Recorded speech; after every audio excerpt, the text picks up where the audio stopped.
जय श्री राम। आज हम आपके लिए इस वीडियो में भगवान राम के जीवन की पावन कहानी लेकर आए हैं। भगवान श्री राम के जन्म से लेकर वनवास पूर्ण करने के बाद उनके पूर्ण राज्य अभिषेक की संपूर्ण कहानी अलग अलग पार्ट में जानेंगे। इससे पहले 2 पार्ट आ चुके हैं। अगर आपने उन्हें नहीं देखा है तो प्लेलिस्ट में जाकर देख लीजिए या फिर इसी वीडियो के डिस्क्रिप्शन में आपको उन दोनों वीडियो के लिंक मिल जाएंगे। पिछले वीडियो में हमने जाना कि किस प्रकार भगवान श्री राम और माता सीता का पाणी ग्रहण संस्कार संपन्न होता है। आइए अब हम उसके आगे की कहानी के बारे में जानते हैं। एक दिन दर्पण में दशरथ जी को अपने कानों के पास में सफेद बाल दिखाई दिए।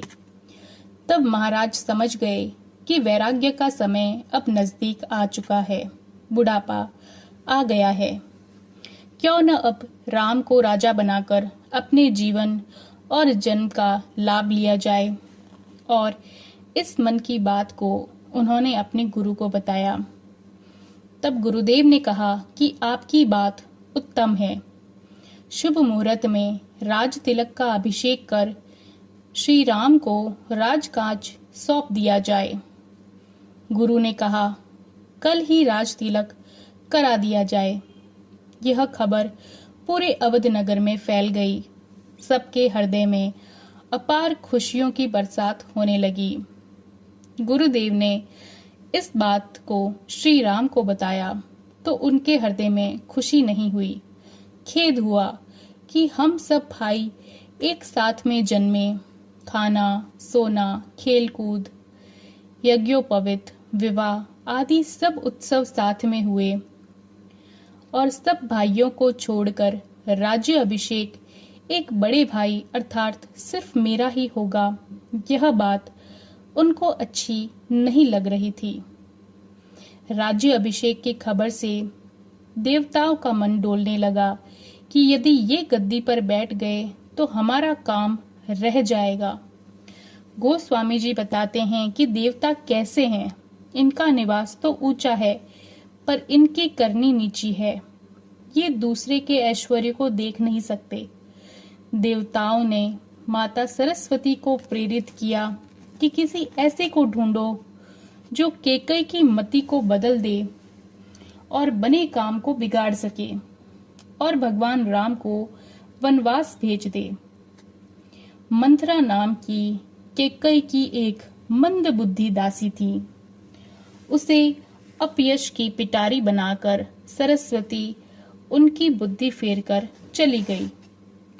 वह उदास होकर कैकेयी के पास में गई। कैकेयी ने कहा कि तू उदास क्यों है? मंथरा ने नागिन की तरह मुंह फुलाकर कहा कि राजा कोई बने मुझे क्या, पर यह सोची समझी साजिश है।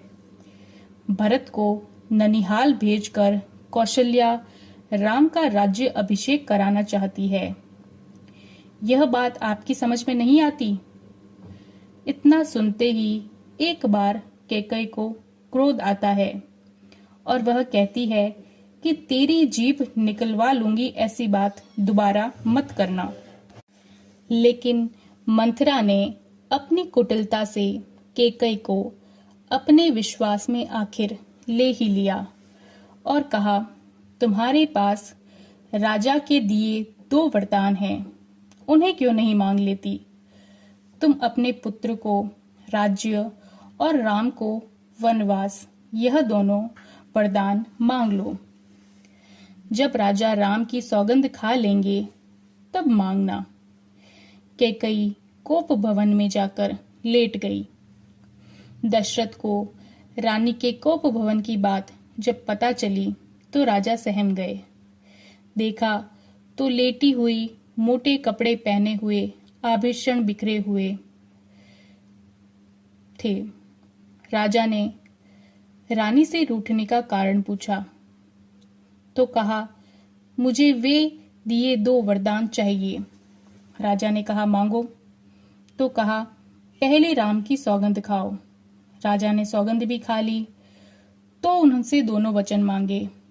पहला यह मांग लिया कि राम की जगह भरत का राज्याभिषेक किया जाए और दूसरा तपस्वी के वेश में श्री राम को 14 वर्ष का वनवास।